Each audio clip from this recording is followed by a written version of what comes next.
bagi yang bermadzhab Salafi ataupun Wahabi ataupun Aswaja. Jadi mudah-mudahan dari panel di atas keduanya akan memberi sedikit argumen dan mudah-mudahan bisa kita ambil, ya paling tidak ya kita insaf, paling tidak itu.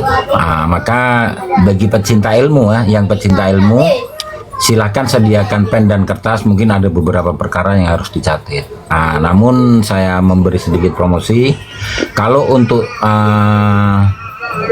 rujukan-rujukan kecil ya, itu Ustadz Dian sudah ada menyediakan Telegram. Nanti bisa hubungi beliau atau DM saya, nanti saya masukkan ke sana. Dan insya Allah Ustadz Dian juga akan melancarkan satu buku, yaitu tentang adab makan ya, dan berkaitan semuanya yang berkaitan dengan makan. Nah, ini bisa dinikmati untuk kita semua dan untuk diajarkan kepada anak-anak kita. Nah, betul Ustadz Dian?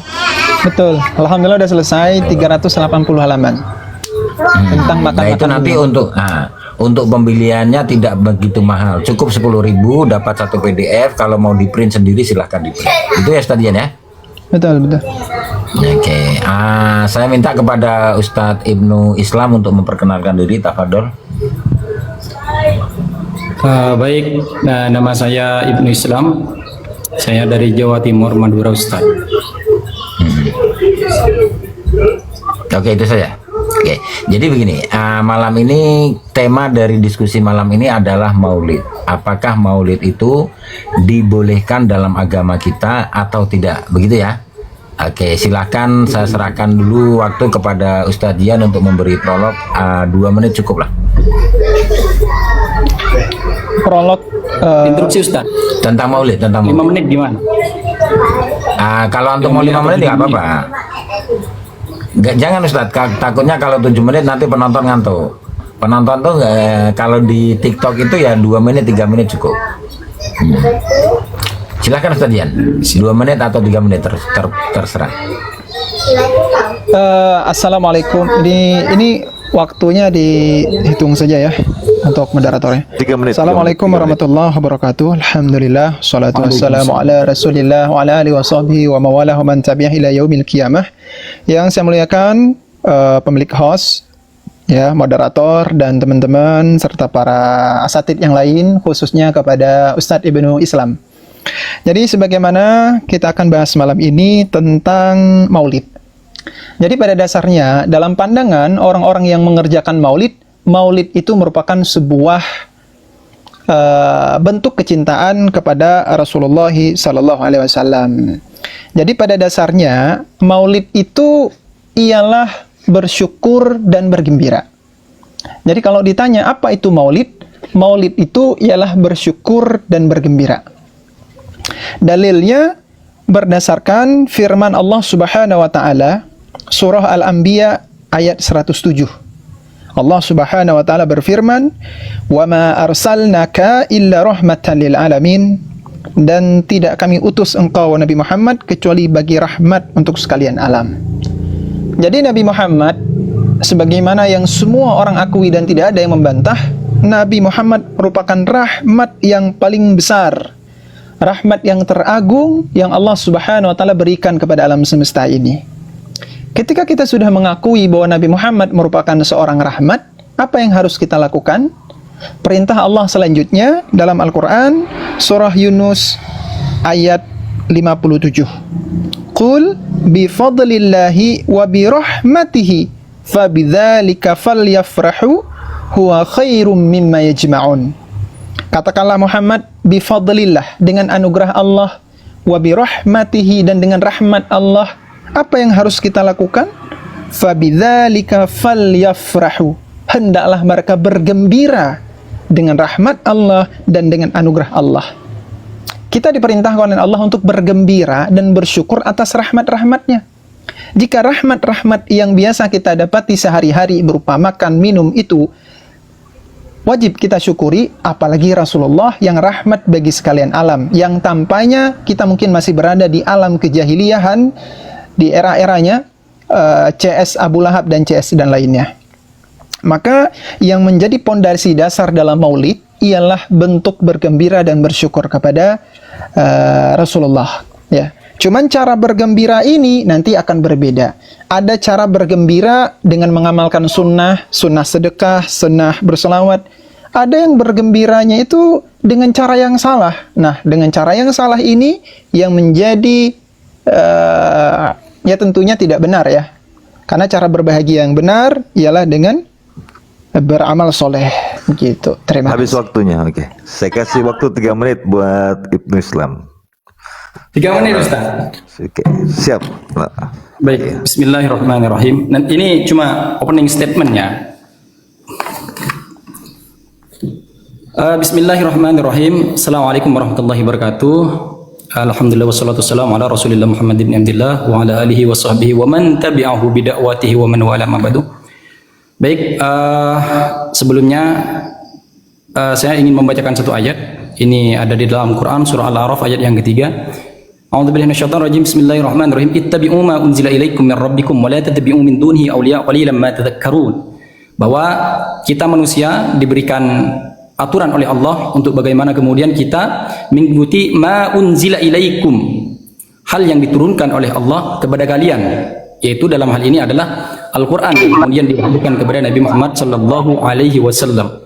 Kemudian dalam surah Al-A'raf ditegaskan lagi bahwa qul ya ayyuhan nasu inni rasulullah ilaikum jami'an alladzi lahu mulku samawati wal ard la ilaha illa huwa yuhyi wa yumiit fa aminu billahi wa rasulin nabiyil ummi alladzi yu'minu billahi wa kalimatihi wattaba'uhu la'allakum tahtadun. Kita diperintahkan, pertama kalau tadi diperintahkan untuk ikut Al-Quran, yang kemudian yang kedua diperintahkan untuk ikut Nabi, wattaba'uhu la'allakum tahtadun. Kita diperintahkan untuk ikut Nabi supaya kita mendapatkan petunjuk. Kemudian siapa lagi yang boleh diikuti oleh kita dan dibenarkan oleh syariat dan mendapatkan ada dalil secara sharih dan qat'i? Di sini di Al-Quran Allah menegaskan surah Taubah ayat yang ke-100, was-sabiquna al-awwaluna minal muhajirin wal ansar walladzina ittaba'uhum bi ihsan radhiyallahu anhum wa radu'an wa a'adda lahum jannatin tajri min ila akhirih. Jadi as-sabiquna al-awwalun minal muhajirin wal ansar dalam hal ini adalah sahabat yang ikut kepada Nabi, walladzina ittaba'uhum bi ihsan, orang yang mengikuti Nabi. Kemudian selain daripada itu ditegaskan dalam salah satu hadis Nabi Muhammad SAW, bima makna, ini hadisnya cukup panjang dan ini mungkin yang sering dijadikan dalil oleh teman-teman kita. Langsung saja kepada inti hadisnya, fa innahu man ya'ish minkum ba'di fasayara ikhtilafan katsiran. Orang yang hidup setelahku akan melihat, kata Nabi, ikhtilafan katsiran, perbedaan yang cukup banyak. Maka kata Nabi, ini adalah bentuk perintah, kata Nabi, fa'alaikum bisunnati wa sunnatil khulafa'il mahdiyyin rasyidin. Kita kalau ada persoalan gitu, kita diikat harus ikut kepada siapa? Bisunnati, kata Nabi. Kemudian selanjutnya wa sunnatil khulafa'il mahdiyyin. Khulafa'il mahdiyyin di sini adalah khulafa' rasyidin. Dalam cakupan besar adalah sahabat-sahabat para nabi yang hidup semasa dengan Nabi. Kemudian bahkan di sini waktunya habis, Ustaz. Oke, waktunya habis. Oke. Siap, mau TikTokan atau pakai waktu, Ustaz Dian, Ustaz Ibnu Islam? Menurut antum berdua gimana? Baik, sepertinya cukup netral banget ini moderator ya. Kita pakai waktu saja, Ustaz. Maksudnya pakai gimana konsepnya, saya kurang tahu. Tadi ada tadi di atas itu waktu di atas di ujung pojok gambar Anda itu ada waktu di situ. Nah, waktunya itu saya kasih contoh ya, di ke Ustadz Dian ini. Nah, ini waktunya ini. Oh, siap. Lebih enak kayak gitu, Ustaz. Nih, berarti itu ada waktu. Itu berjalan 3 menit. Nah, oke. Jadi saya ulang lagi. Antum maunya pakai ini ya, pakai waktu. Bukan mau timer, secara ya, pakai TikTokan timer gitu. aja.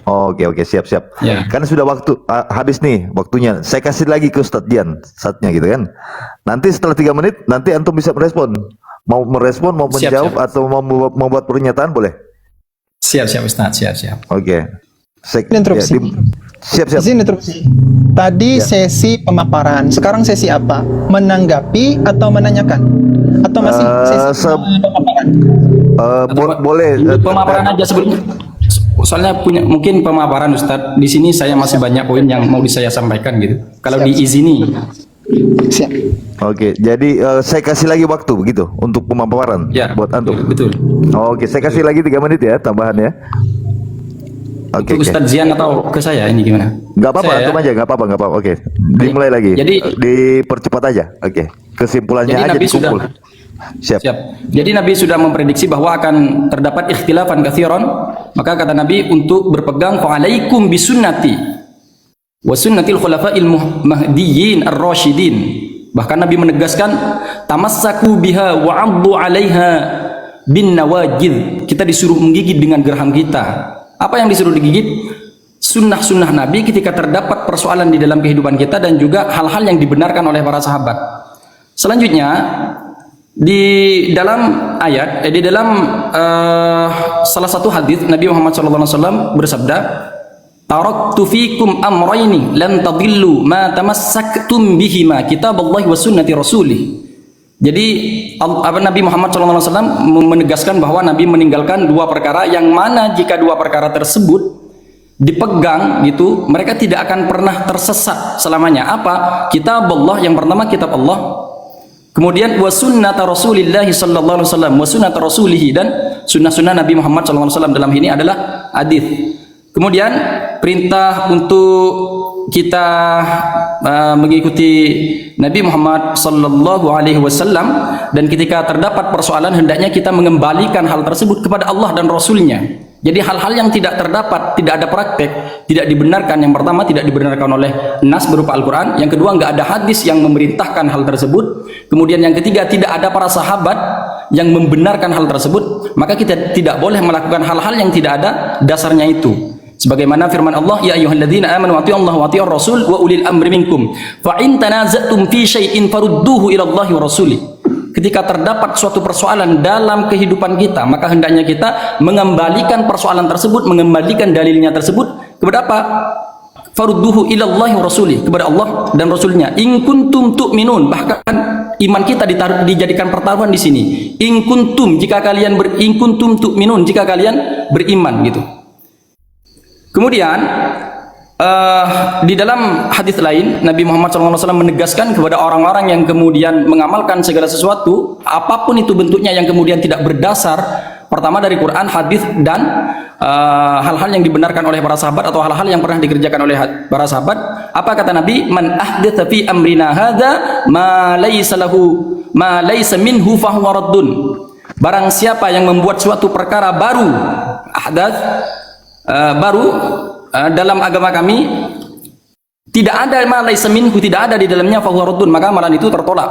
Jadi parameternya kita beragama adalah yang pertama Quran, hadis, sesuatu yang dibenarkan oleh Rasulullah dan sesuatu yang dibenarkan oleh para sahabat. Oke, habis Seperti waktunya itu, Ustaz. makasih. Ya, oke. Di close dulu mic-nya. Oke. Silakan Ustaz Dian 3 menit untuk pemaparan berikutnya. Alhamdulillah, terima kasih teman-teman. Jadi kita perlu ketahui bahwa Maulid sebenarnya letak krusialnya itu yang jadi permasalahan dari teman-teman sebelah. Ini bid'ah atau bukan? Kan itu pertama yang harus disepakati. Maka sebagaimana ma'ruf bahwa bid'ah itu terbagi 2. Ada bid'ah hasanah, ada bid'ah dhalalah. Bid'ah hasanah sebagaimana perkataan Imam Syafi'i, yakni segala perkara baru yang berupa amal-amal kebaikan yang sifatnya umum yang tidak menyelisihi, itu kata kuncinya, yang tidak menyelisihi Al-Quran atau sunnah atau asar atau ijma'. Adapun bid'ah yang dhalalah itu perkara baru yang menyelisihi Al-Quran, yang menyelisihi sunnah, asar atau ijma'. Itu satu. Yang kedua, tentang pernyataan kembali kepada Allah, kepada Al-Quran dan hadis ya. Sebagaimana firman Allah Subhanahu wa taala dalam Al-Quran, ya ayyuhalladzina amanu atti'ullaha wa atti'ur rasul wa ulil amri minkum fa in tanaza'tum fi syai'in farudduhu ilallahi wa rasul. Kalau kita pahami secara tekstual atau terjemahan ayat ini, mungkin kita akan memahami ketika para ulama berbeda pendapat, maka tinggalkan semua pendapat ulama, kembali kepada Al-Quran dan Sunnah. Namun, apakah kenyataan atau penjelasan ayat itu seperti tadi barusan? Tidak, jawabannya tidak. Teman-teman bisa buka contoh semisal dalam tafsir Al-Baidawi. Dalam tafsir Al-Baidawi disebutkan, wastadalla bihi munkirun qiyas. ayat ini merupakan ayat yang digunakan oleh orang-orang yang mengingkari qiyas. Jadi qiyas itu tidak boleh. Kalau ada yang berbeda, tinggalkan. Kita kembali kepada Quran hadis. Ada nggak Quran bilang begitu? Ada nggak hadis bilang begitu? Kalau nggak ada, tinggalkan. Ini pada dasarnya, kesimpulan ini berasal dari pihak yang mengingkari qiyas. Dan ini sudah dijelaskan oleh para ulama dalam kitab tafsirnya seperti tafsir Al-Baidawi dan tafsir lainnya. Kemudian tidak ada contoh dari Rasulullah SAW, ini juga tidak tepat. Karena pada dasarnya dalil tentang maulid, ya, ini ada contohnya dari Rasulullah SAW dan ada dari para sahabat. Cuman saya sepakati, saya ulang, maulid itu ialah bergembira dan bersyukur, bagaimanapun bentuknya. Cuman sebaik-baik bergembira dan bersyukur ialah mengamalkan sunnah Nabi. Kalau ditanya bagaimana cara ekspresi berbahagia dan bersyukur atas lahirnya Nabi, ialah dengan cara mengamalkan sunnah Nabi. Apa saja sunnah Nabi? Sunnah bersedekah. Orang maulid ngapain? Sedekah. Sunnah berselawat, sunnah berzikir, membaca sirah nabawiyah, itu semua sunnah-sunnah. Waktunya habis, Ustaz Dian. Oke, siap. Nah, sekarang ini mau masuk ke mode pertanyaan atau masih mau dengan mode pemaparan? Ini saya tergantung daripada kedua narasumber. Mungkin ditanggapi dulu, Ustaz.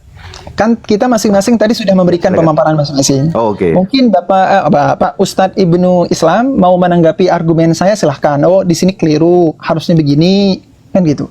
Atau Oke. Siap. Bagaimana menurut antum? Oke, saya open mic. Saya undang untuk open mic. Silahkan Ustadz Ibnu Islam. Baik, saya mau menanggapi beberapa dalil yang dibawakan tadi oleh Ustadz. Saya panggil Ustadz siapa ini? terserah Ustadz Islam juga. JLC. Ustadz Zian. Jian. Mau saya kasih waktu atau mau TikTokan seperti apa? Menurut Ustadz Ibnu Islam seperti apa? Bebas. TikTokan juga boleh.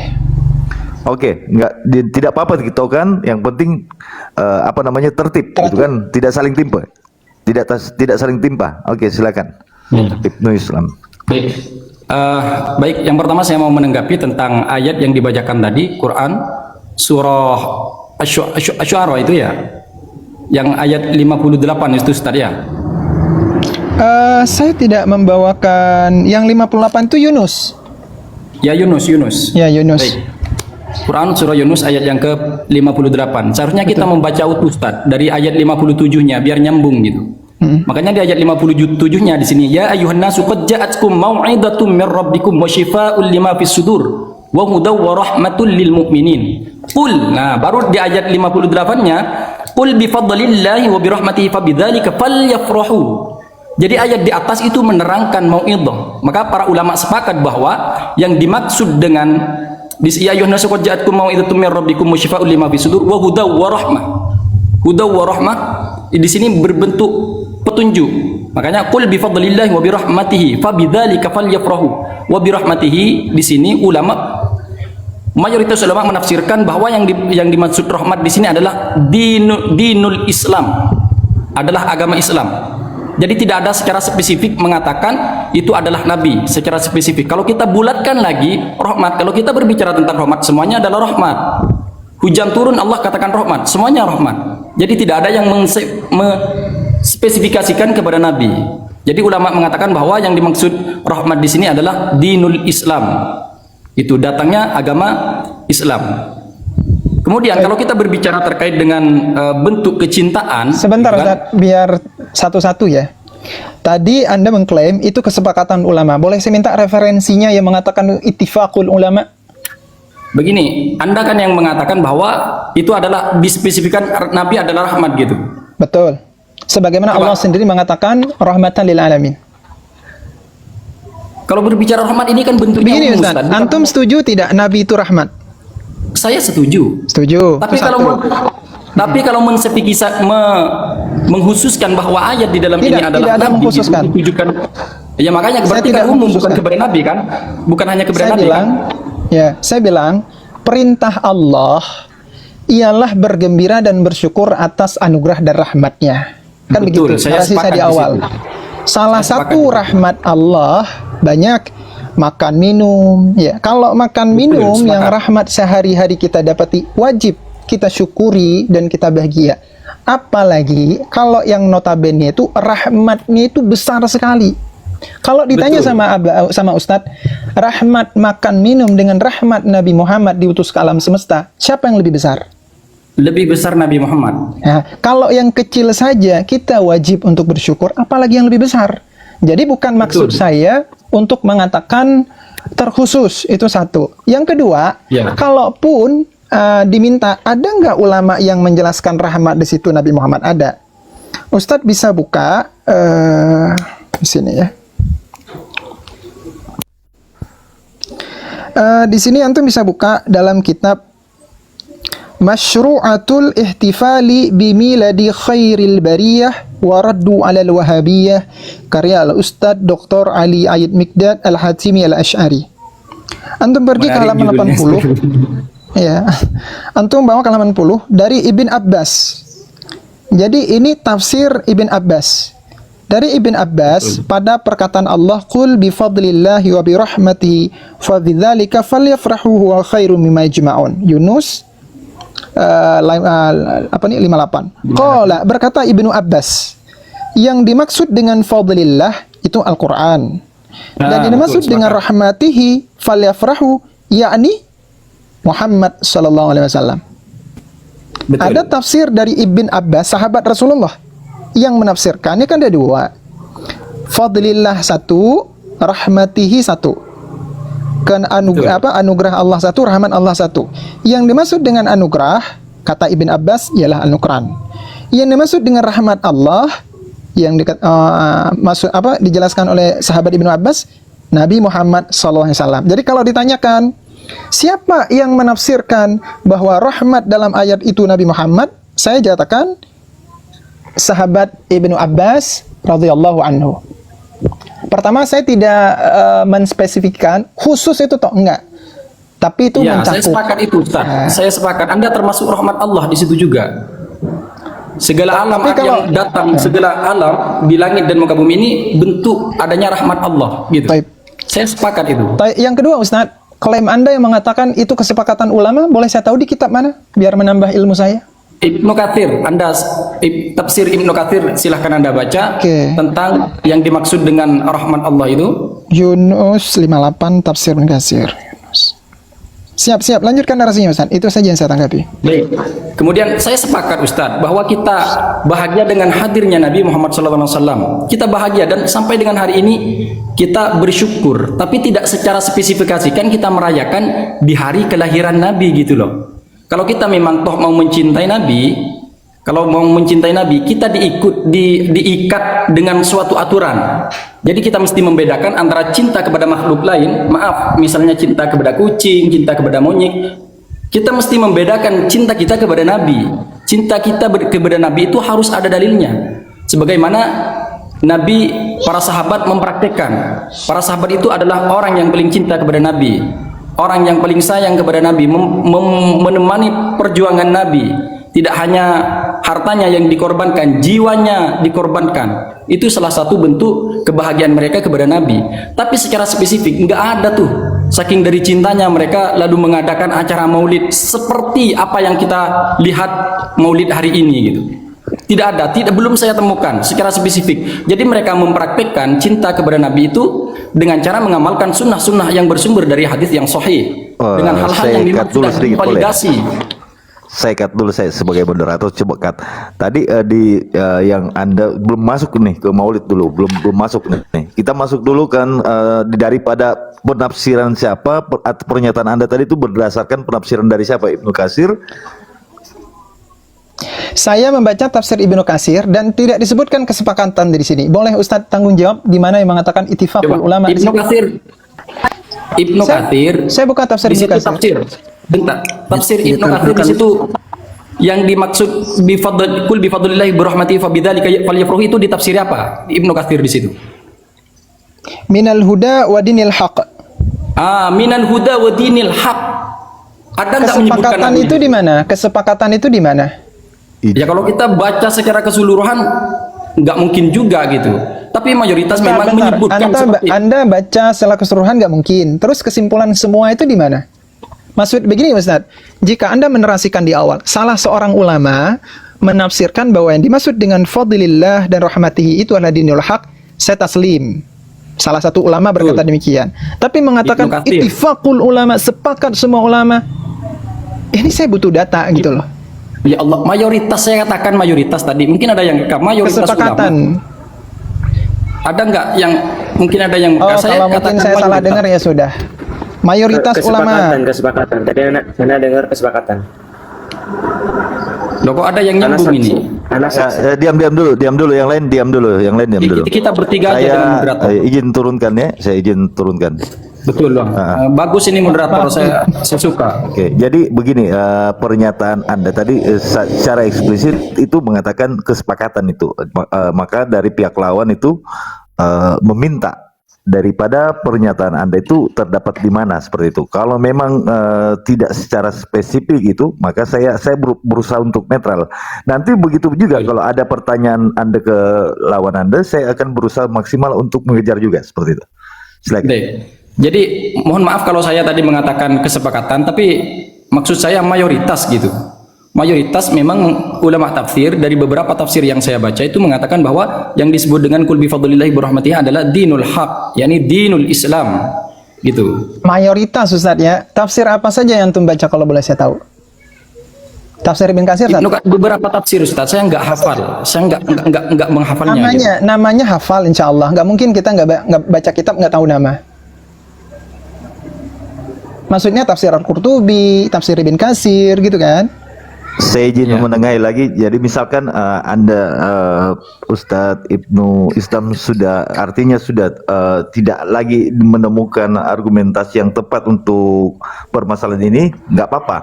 Kita naik ke step berikutnya, gitu. Baik. Karena begini Ustadz, karena yang saya dapati justru para ulama itu, saya akui ya, para ulama berbeda dalam menafsirkan maksud spesifik dari fadlillah dan rahmatihi. Itu satu. Betul. Ada riwayat lain dari Abu Sa'id Al-Khudri dari Ibn Abbas radhiyallahu anhuma dalam tafsir Al-Qurtubi. Kata beliau, fadlullahil Qur'an. Dimaksud dengan fadlillah di situ Al-Qur'an. Wa rahmatuhu al-Islam. Ya, dimaksud dengan rahmat Allah itu Islam. Ini versi riwayat kedua dari Ibn Abbas. Ada juga yang mengatakan dari Hasanul Basri, At-Tuhaq, Mujahid dan Qatadah. Ini dari kalangan tabi'in dan tabi'in. Mereka mengatakan fadlullah di sini iman, rahmatullah itu Al-Qur'an. Ya, memang ulama beda pendapat di situ Ustaz. Kita sepakat di situ kan. Perbedaan ulama ini tidak bermakna bahwa salah satu dari tafsiran itu salah.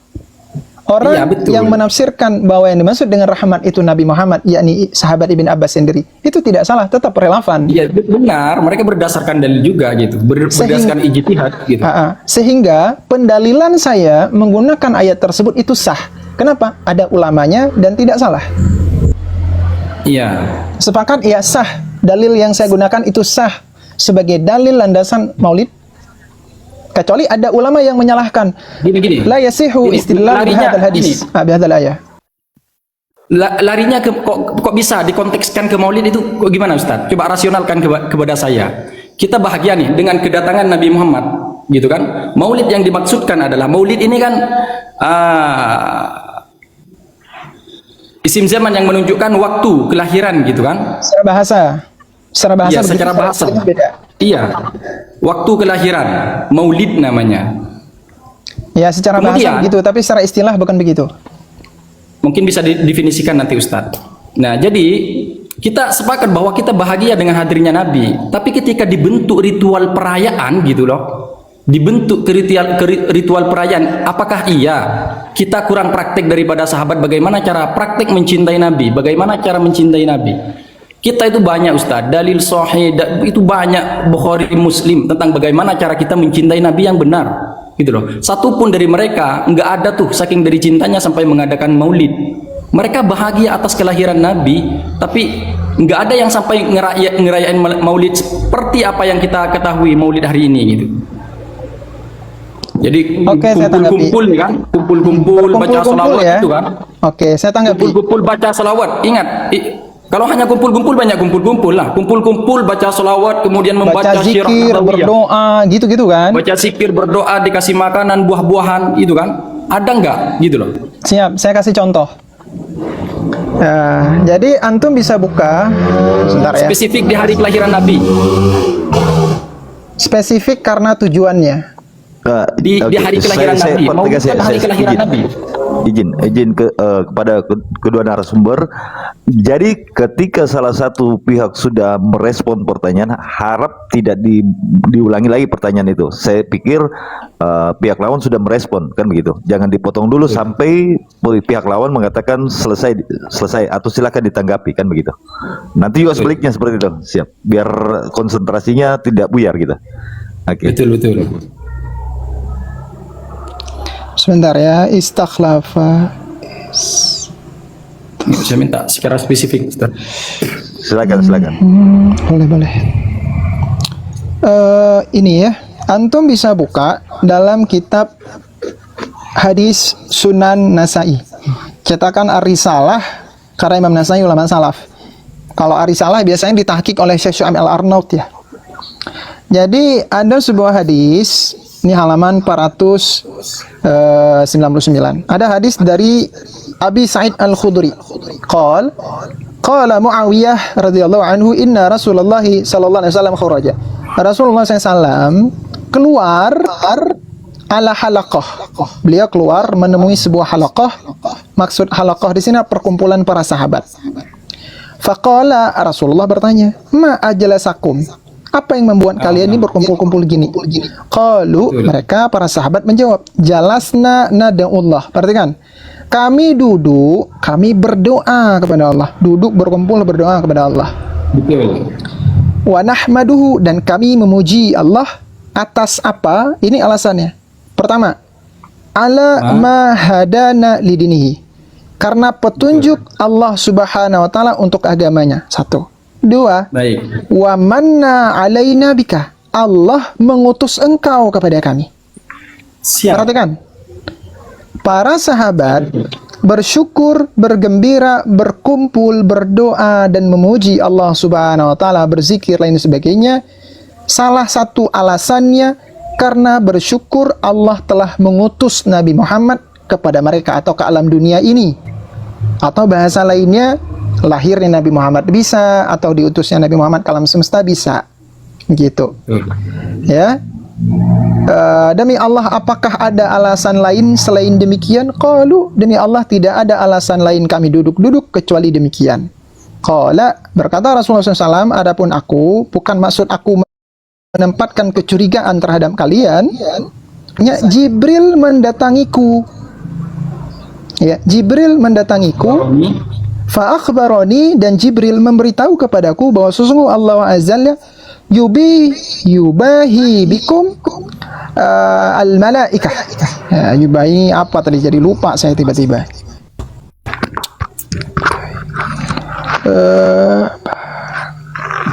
Gimana? Bentar. Pak Moderator. Sebentar.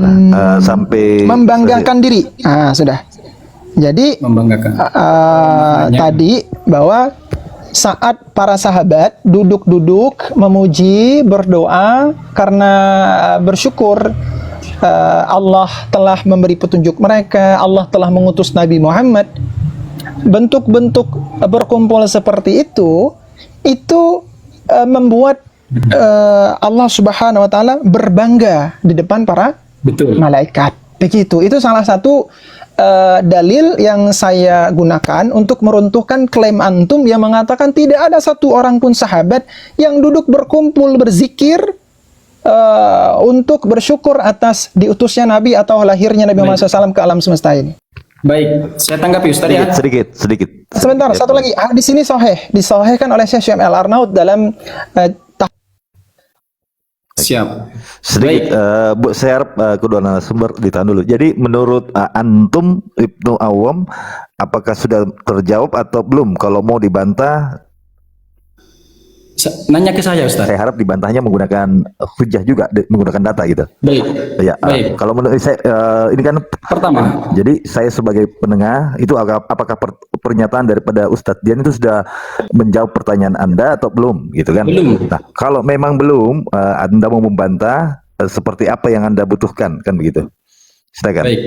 Pertama, hadis itu bentuk umum. Saya sepakat bahwa para sahabat sering berkumpul mengadakan halakoh dengan Nabi, ya, dengan bentuk belajar dan sebagainya. Yang saya tanyakan, maulid gitu loh. Secara spesifik, apakah di situ dilaksanakan ketika hari kelahiran Nabi? Kita kan fokus titik pembahasannya adalah perayaan maulid. Gitu. Kalau berbicara terkait itu bukan hanya pada satu hadis, itu banyak para sahabat berkumpul sebagaimana ketika berkumpul didatangi malaikat Jibril menanya tentang Islam, nanya tentang iman gitu. Tapi mereka berkumpulnya bukan di waktu kelahiran Nabi dan mereka tidak merayakan seperti itu. Jadi hadisnya itu umum, bukan dikhususkan kepada hari kelahiran Nabi. Ingat, fokus kita malam hari ini adalah tentang maulid. Maulid kalau kita bahasakan secara bahasa itu adalah hari kelahiran, gitu loh. Hadis di situ bukan di hari kelahiran Nabi mereka berkumpul, gitu loh. Memang sudah terbiasa para sahabat itu berkumpul, berdiskusi, menanyakan segala hukum kepada Nabi, sering melakukan perkumpulan, ketika makan sering berkumpul dengan Nabi, bercanda dengan Nabi, mereka berkumpul. Tapi secara spesifik mereka tidak pernah ada yang merayakan ini loh. Kita merayakan dengan bentuk kecintaan kita kepada Nabi. Ayo kita melaksanakan hari kelahiran, mensyukuri hari kelahiran Nabi. Enggak ada, Ustaz. Belum saya temukan satu dalil pun. Gitu loh. Saya tanggapi. Pertama, ada beberapa dari narasi antum yang perlu saya koreksi. Pertama, jangan mengkhususkan hadis tersebut untuk maulid. Pertama, saya tidak mengkhususkan. Jadi jangan strawman. Strawman itu keadaan di mana seseorang menyimpulkan narasi lawan bicara dengan versinya. Saya ulang sekali lagi, Ustaz, tidak ada yang mengkhususkan. Saya tidak mengkhususkan. Itu satu. Yang kedua, saya harus bersikap insaf. Kalau antum tanyakan ada tidak dalil khusus secara eksplisit yang membahas maulid sebagaimana adanya di jalan itu yang saya butuhkan. Ya, maka kami jawab tidak ada, tidak ada. Karena maulid itu sendiri bukanlah sebuah ibadah utuh. Maulid ialah sebuah tradisi yang isinya itu ibadah-ibadah seperti sunnah dan lain sebagainya. Kemudian alasan pertanyaan saya, itu tanggapan. Pertanyaan saya, apakah ada kaedah dalam usul fikih untuk mengerjakan sesuatu itu butuh dalil khusus? Semisal, kami dari Ahlus Sunnah wal Jamaah, dari kalangan Al-Imam Ibnu Hajar Al-Asqalani dalam Al-Hawilil Fatawa, kemudian Al-Imam Suyuti dalam Husnul Maqsad, mengeluarkan dalil-dalil tentang maulid. Tapi dalil tersebut itu umum. Kalau kita... Ya makanya kan itu sebentar. Betul umum, Ustaz. Tidak ada yang mengatakan tidak ada salahnya dengan dalil umum. Saya kasih contoh antum. Antum niat nggak waktu wudu, waktu sholat? Saya tanya. Niat kan? Niat. Saya tanya, ada nggak dalil khusus niat waktu sholat? Niat dalam hati, bukan di talafut. Niat dalam hati ada nggak? Gimana? Niat? Ada tidak dalil khusus niat dalam hati saat sholat? Dalil khusus, secara khusus. Saya mengikuti pendapat Imam Syafi'i. Tidak ada. Secara khusus. Betul. Terus Ustadz, innamal a'malu binniyat. Itu dalil Ustadz, paling mentok ya. Dek.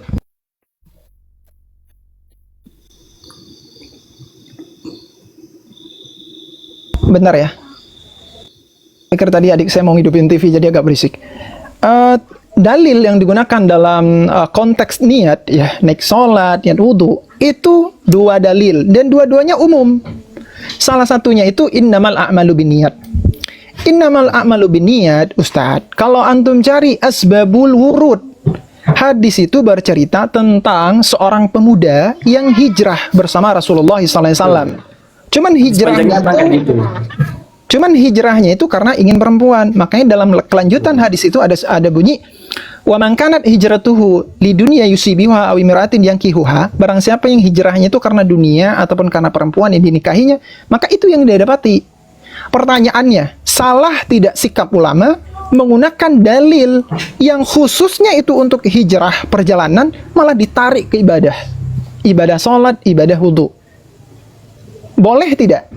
Boleh tidak menggunakan dalil innamal a'malu binniyat yang itu sebenarnya asbabul wurudnya tentang hijrah ditarik untuk untuk dijadikan dalil kewajiban niat dalam sholat dan dalam wudu. Boleh Boleh. tidak? Pertanyaannya. Boleh Ustaz. Jawabannya boleh, berarti Anda menggugurkan klaim Anda sendiri, yakni dalam Saya juga mau menyampaikan dalil nanti. dalam setiap perkara itu tidak selalu dibutuhkan dalil khusus. Terkadang dalil umum boleh. Apa kaidah usul fikihnya? Al-ibratu bi umumil lafzi la bi khususi sabab. Peninjauan hukum suatu redaksi baik nas Quran atau hadis itu ditinjau dari segi keumuman, bukan dari segi kekhususan. Karena kalau ditinjau dari segi kekhususan saja, baik asbabul wurud atau asbabun nuzul, banyak sekali hukum-hukum sekarang yang itu hasil produksi kias. Gitu, banyak sekali. Semua seperti niat ya. Niat dalam wudu, niat dalam sholat, dalam hati, itu semua kias. Termasuk ke dalam cakupan dalil umum al-a'mal. Innamal a'malu binniyah. Dalil khusus nggak ada. Jadi Ustaz, kalau antum menuntut dalil khusus maulid, saya juga menuntut hal yang sama. Mana dalil khusus niat? Disepakati enggak innamal a'malu binniyat tersebut oleh ulama Sholat, terima kasih. untuk kemudian ditarik sebagai niat sholat? Tidak semua ulama. Mazhab Hanafi dalam wudu itu nggak ada niat. Nah, maka jawaban saya juga sama gitu loh.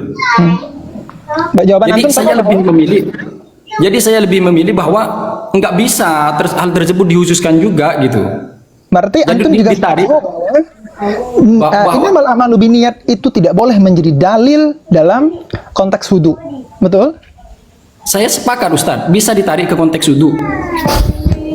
Ini standar ganda Ustadz. Maksudnya begini.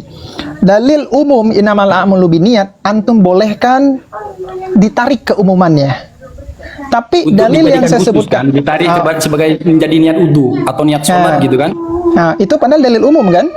Nah, para ulama seperti Ibnu Hajar ketika menyebutkan dalil-dalil umum untuk maulid, antum nggak bolehkan. Ini saya melihat ada standar ganda gitu. Kalau yang antum kerjakan sendiri itu boleh dalil umum. Tapi kalau maulid ini nggak boleh dalil umum, gimana ini? Karena begini, pertama ya, bahwa kita tuh diikat Ustadz. Pertama kita diikat, kita nggak kekurangan contoh dari para sahabat untuk bagaimana merespon kata Nabi, kata tadi kan bentuk kecintaan kita untuk mempraktekkan maulid sebagai bentuk kecintaan dan sebagainya. Pertama, kita itu kalau berbicara tentang dalil, kita itu nggak kekurangan contoh di hadis sahih. Kenapa kok harus mengadakan maulid gitu loh? Hal-hal yang fundamental saja yang dianjurkan bahkan diwajibkan oleh Nabi itu kita abaikan di situ. Kenapa? Karena ketimpa oleh hal-hal yang nggak ada dalilnya seperti maulid ini. Itu nggak ada prakteknya dari sahabat gitu. Saya tanggapi. Antum mengatakan bahwa kita ini sudah cukup ada contoh dan sebagainya. Betul. Pertanyaan saya begini Ustadz. Apakah hukum itu hanya berdasarkan contoh atau lebih umum dari sekedar contoh? Karena begini, banyak sekali hukum-hukum khususnya di zaman sekarang yang itu tidak memiliki contoh dari Nabi, tetapi memiliki dalil umum yang nanti ditarik kesamaan kiasnya. Seperti zakat pakai beras. Itu kalau antum tanya contoh, itu nggak ada contoh. Ditanya dalil umum, ada tidak dalil umum? Apa itu? Tentang makanan pokok, ya, wajah kias apa ya? Wajah syabahnya itu makanan pokok, gitu. Betul. Nah, saya pribadi yang sependek yang saya tahu, dalam sumber-sumber hukum agama itu tidak hanya berbicara seputaran contoh.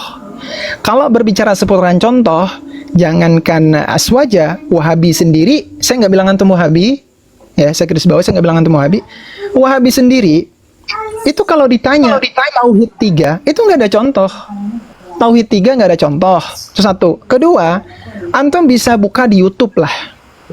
Yakni pembacaan doa khatamil Quran dalam sholat yang dikerjakan pada akhir bulan Ramadan dalam sholat malamnya. Pertanyaannya, ada contohnya nggak? Ini ibadah loh. Tapi ditambah doa khatamil Quran terus dilanggengkan, Ini nggak ada contoh dari Nabi Muhammad SAW. Apakah semua jamaah di kota Mekah itu bid'ah? Kan tidak begitu cara bermainnya. Jadi argumen yang ingin saya tetapkan, berbicara hukum itu tidak hanya serta-merta seputaran contoh. Karena banyak sekali produk-produk hukum yang tidak ada contoh tapi ada.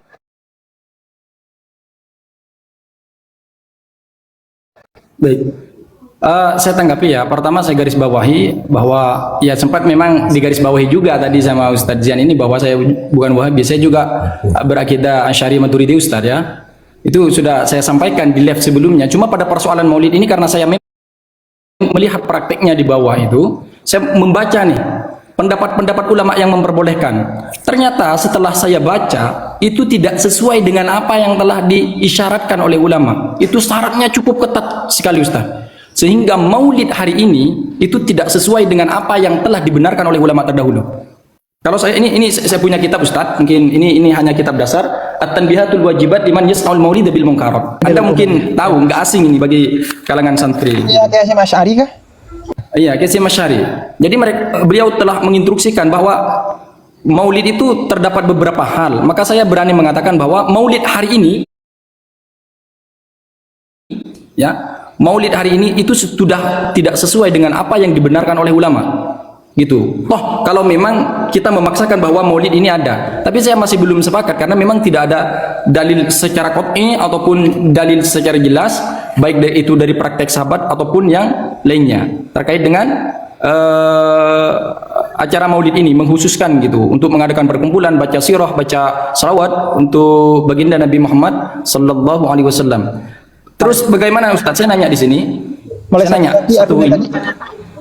Begini, saya nanya, terus bagaimana Anda menanggapi tentang hadis man ahdatsa fi amrina hadza ma laysa minhu fahuwa raddun? Dalam Sahih Bukhari Muslim, riwayat Muslim yang satu lagi man amila amalan laisa alaihi amruna fahuwa raddun.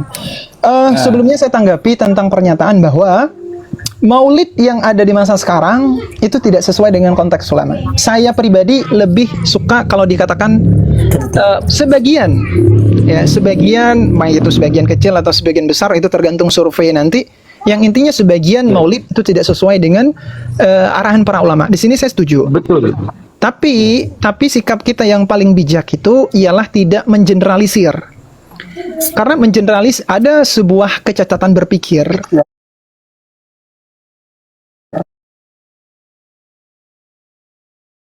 Cacat dalam berpikir yang namanya hasty generalization, yakni keadaan di mana seseorang mengeneralisir suatu hukum berdasarkan sampel yang tidak memadai atau sampel yang tidak merepresentasi gitu. Misal kita ketemu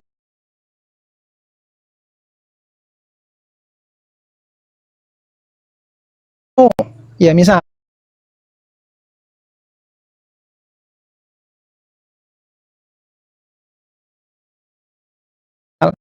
ada Maulid A, kampung A Maulidnya parah, rusak, campur laki-laki perempuan, ikhtilat. Kampung B, Gimana menurut sampean? Pandangan yang itu, yang rusak.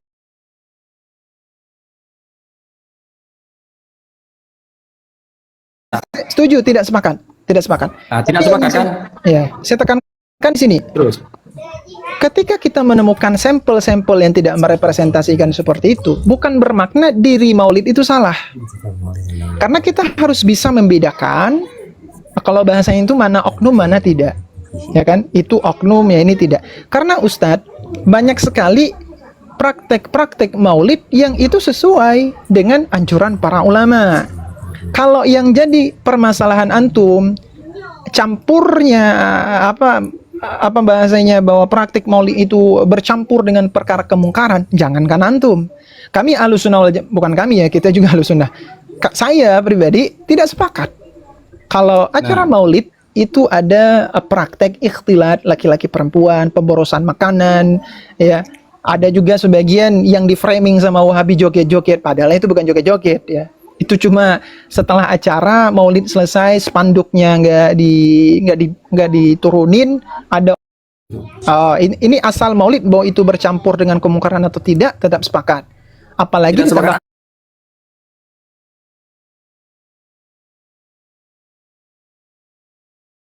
kemungkaran maka tidak sepakat ya.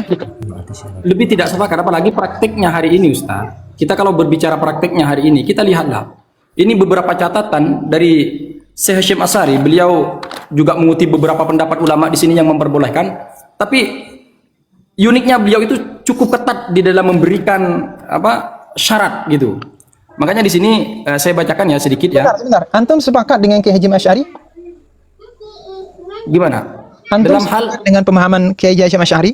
Kalau sepakat, dalam hal apa? dalam konteks maulid. Kalau antum sepakat, berarti secara mafhum mukhalafah Anda juga sepakat maulid selama tidak terisi dengan hal-hal kemungkaran yang disebutkan oleh Kiai Hasyim Asy'ari maka boleh. Kalau antum sepakat dengan Kiai Hasyim Asy'ari. Kan begitu. Di awal kan saya Asy'ari katakan, itu bukan di awal kan saya katakan kan, saya tidak sepakat dengan hal itu. Nah, lalu ulama yang memperbolehkan salah satunya Syekh Hasyim Asy'ari di dalam kitab At-Tanbihatul Wajibat liman yas'al ila akhirih itu memperbolehkan, tapi dengan syarat yang ketat. Bukan berarti saya juga ikut membenarkan gitu Ustaz. Nah, persoalannya saya menggunakan cara pandang ulama yang memperbolehkan ketika kemudian disesuaikan. Saya pernah belajar hukum Ustaz. Di dalam istilah hukum itu, teori hukum, teori penelitian hukum ada dasolen sama dasan. Dasolen itu semacam teori sebagaimana mestinya. Dasan praktek seperti apa di dalam teori tersebut, praktek hukumnya seperti apa.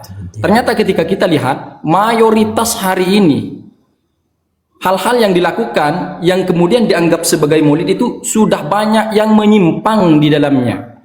Saya bacakan beberapa redaksi yang kemudian beliau ingkari. Yang pertama, bahwa qad ra'aitu fi lailati itsnain ila akhirih, saya langsung ke intinya. Fi badil mahadin ila akhirih. Kemudian di sini yang dilarang oleh Syekh Asy'ari itu mislu tadarub wa tadafu al musamma indahum bi fanja'an au boxing gitu. Karena memang pernah terjadi pada masanya. Kan? Kemudian wadarbid dufuf kullu dzalika bi hudur niswah ajnabiyyat. Sekarang nggak ada ceritanya maulid yang hanya diusulkan untuk laki-laki. Kebanyakan di berbagai macam tempat kalau maulidnya itu besar, itu kan? Maulidnya itu besar, mayoritas seorang perempuan juga terlibat di situ. Berangkatnya ada yang bareng bahkan goncengan gitu. Makanya bergunalah kemudian qaidah darul mafasid muqaddamun ala jalbil masalih. Kemudian wal musiki terdapat musik-musik di dalamnya. Satirik ini saya nggak tahu pemaknaan beliau seperti apa. Wal la'ib bima yushbihul qimar, ada judinya dan sebagainya. Salah satunya ya, wajtima'ir rijal ma'an niswah. Ma'an nisa mukhtalitat, ya berkumpulnya seorang laki-laki dengan perempuan mukhtalitat yang dia bercampur aduk lah gitu. Warroks, ada yang bernari-nari. Wal istighraq, ada yang sibuk melakukan hal-hal yang nggak benar.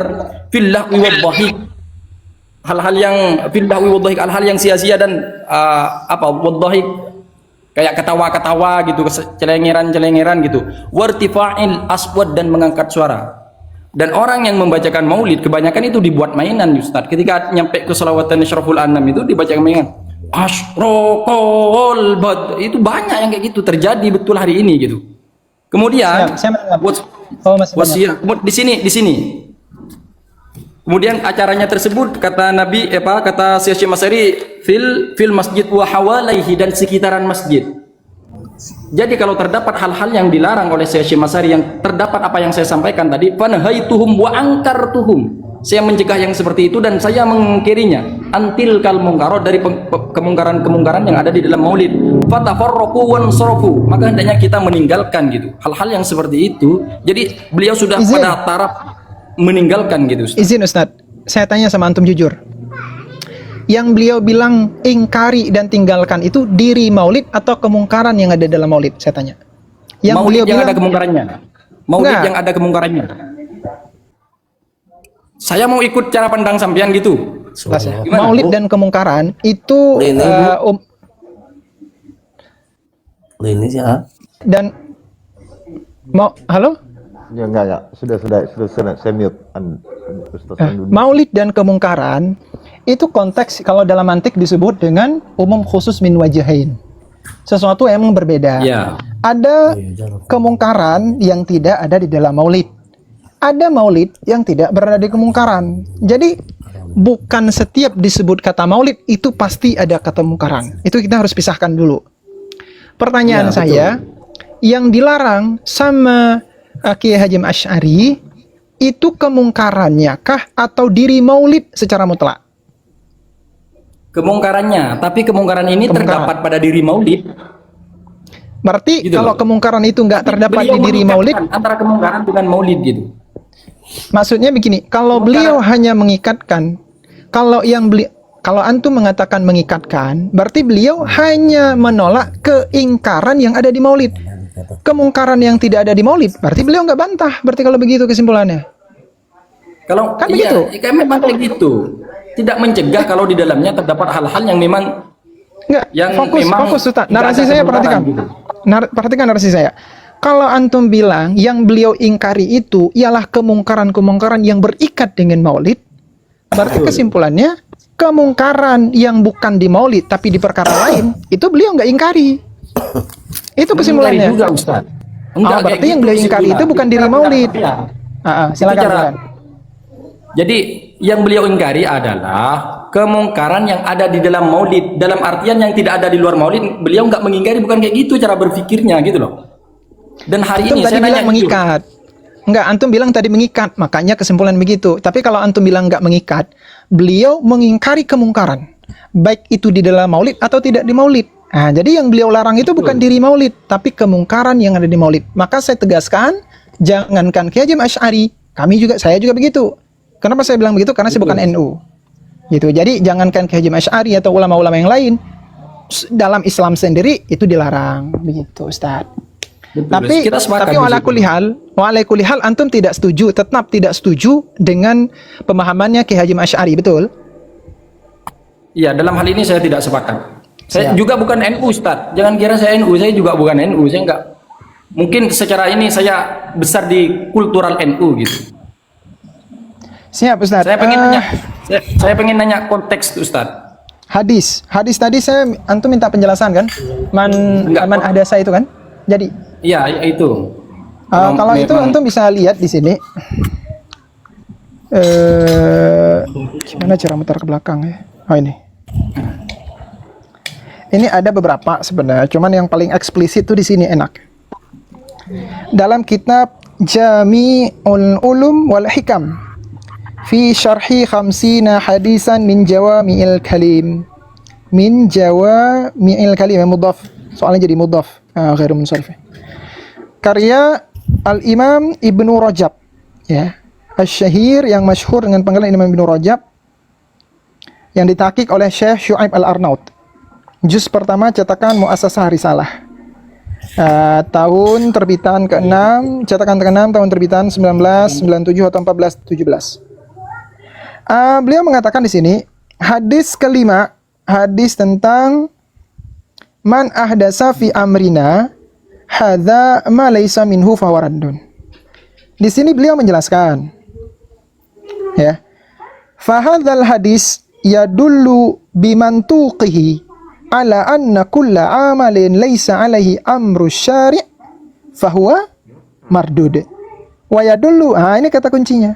Wa yadullu bimafhumihi ala anna kulla amalin laisa anna kulla amalin alaihi amruhu fahuwa ghairu mardud. Gitu. Jadi Ustadz, bahwa dalam usul fikih kita pasti tidak asing dengan istilah mantuk dan mafhum. Ya, ada mantuk, mafhum. Mafhum itu nanti ada dua juga, mafhum muwafaqah dan mafhum mukhalafah. Nah, di sini Al-Imam Ibnu Rajab mengatakan hadis man ahdasa itu secara mantuk itu melarang setiap amalan yang tidak ada perintah syariat, ya, itu ditolak. Adapun setiap perkara baru, perhatikan, setiap perkara baru yang ada perintah syariat, fahuwa ghairu mardud, maka itu tidak tertolak, begitu. Yang ada perintah syariat. Ya, ada, kalau konteks lainnya itu ada dalil umum, sebagaimana yang disebutkan oleh dalam kitab Barakatun Mahmudiyah ulama mazhab Hanafi. Sebentar ya, Barakatun Mahmudiyah mana saya tampilin.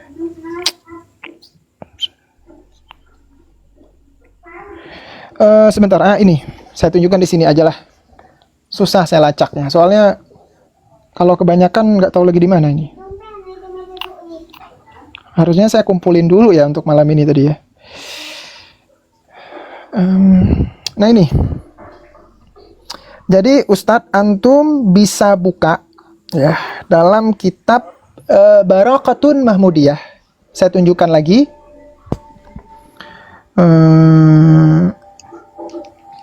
Mana tadi? Jadi bagaimana sih bid'ah hasanah itu? Kan gitu. Jadi dalam kitab Barakatun Mahmudiyah disebutkan, fal bid'atul hasanah la budda an takuna ala aslin wa sanadin dhahirin aw khafiyyin aw mustanbad. Yang dikatakan dengan bid'ah hasanah la budda, tidak boleh tidak, wajib. Wajib bid'ah hasanah ini didasari di atas asal atau sandaran yang zohir atau khafi, tersembunyi, atau mustanbad. Jadi beliau nggak bilang di sini bid'ah hasanah harus ada contoh, enggak. Contoh itu terlalu sempit dari dalil. Dalil itu umum. Ada dalil zahir, Harus dalil ada sandarannya. khafi. Saya sepakat Ustaz. Gitu. Maksud saya itu begini, Ustaz. Sandarannya. Maksud saya itu begini. Gini. Bid'ah hasanah itu dia itu dalilnya bukan tentang contoh, Ustaz. Kadang-kadang dalilnya itu umum. Kadang-kadang Betul. dalilnya khusus, kadang-kadang dalilnya zohir, ada yang tersembunyi, ada yang perlu digali. Begitu, Ustaz. Itu maksud saya. Silakan. Baik. Saya mau nanya konteks Ustaz, ya. Saya mau nanya konteks. Di tempat antum ada maulidan nggak? Ada. Sesuai dengan apa yang jawab jujur Ustaz ya. Pertanyaan kontekstual. Ada yang sempat melakukan hal-hal yang tidak diperbolehkan sebagai syarat-syarat maulid nggak? Syarat maulid apa saja ya? Saya sendiri sejauh ini saya belajar kitab, saya nggak tahu kalau maulid itu ada syaratnya, ada rukunnya atau gimana. Loh, tadi kan saya sampaikan, C.S. Masyari mengisyaratkan gitu, beberapa hal. Jadi kalau syarat tersebut tidak terpenuhi, seperti hal-hal yang terdapat di sini, gitu kan? Tidak ada goyang-goyang, tidak ada, ini kan semacam syarat, tapi tidak disebutkan dengan secara sore oleh beliau. Nah, Siap. bagaimana? Di situ kira-kira sesuai enggak? Anda jawab jujur. Saya jawab dengan jujur ya. Bahwa praktek maulid dimanapun berada, itu pasti ada yang sesuai, ada yang tidak. Begitu. Di tempat antum, di Tempat antum. saya, ada yang sesuai, ada yang tidak. Yang Terus bagaimana sesuai, antum menyikapi tentang yang tidak sesuai tersebut? saya yang langsung beri arahan. Boleh enggak kita mengingkari acara maulid itu? Bukan maulidnya yang saya ingkari, tapi kemungkaran itu sendiri. Maksud saya tuh begini, Iya, tapi begini kalau- Ustaz. Begini. Misal saya bikin pengajian, misal ada Ustadz Khalid ya. Beliau saya pinjam ya Ustadz Khalid, Allah maghfir lahu. Saya pinjam nama Ustadz Khalid. Ustadz Khalid lagi bikin pengajian. Betul. Terus di saat pengajian itu ada orang yang pergi ke pengajian boncengan, misal. Betul. Apakah lantas saya mengatakan, Ustadz Khalid, bubarkan kajian antum? Itu ada orang yang cewek pacaran datang ke pengajian antum. Bukan begitu. Jadi ketika ada suatu kemungkaran dalam suatu perkara umum, itu yang kita ingkari, kemungkaran itu saja. Saya nggak sepakat, pernah tapi ketemu. kan kemungkarannya. Gimana? Gini Ustadz, antum tadi Jujur, nanya. Anda pernah ketemu enggak gitu? Pernah, dan saya mengingkari itu. Saya terjun di lapangan, Ustadz. Kalau ada yang tidak benar, saya yang langsung turun tangan. Ini jangan begini. Saya arahin begitu. Saya nggak bohong ya. Saya memang saya malu ngomong saya di dunia nyata gimana. Intinya kita beri arahan. Jangan saya lah. Kita beri arahan sama-sama. Iya. Jadi antum sepakat ya? gitu. Sepakat nggak ini? Sepakat gimana? Suatu perkara ketika dasar pembuatan perkara itu memang tidak ada perkara mungkar, kemudian di sela-sela ada kemungkaran, itu yang dihilangkan kemungkarannya saja, bukan perkara itu secara utuh. Contoh, ada jamaah pengajian. pada dasarnya jamaah pengajian itu bukan ditujukan sebagai bentuk kemungkaran. Cuman ada Betul. beberapa orang yang melakukan kemungkaran, maka orang kemungkaran itu yang dilarang. Contoh maulid juga begitu. Maulid itu pada dasarnya tidak ditujukan sebagai bentuk kemungkaran. Tetapi ada beberapa orang awam yang melakukan kemungkaran, khilaf lah, oknum, dan lain sebagainya. Itu yang diingkari, kemungkaran itu saja, bukan maulid secara utuh. Gitu. Baik.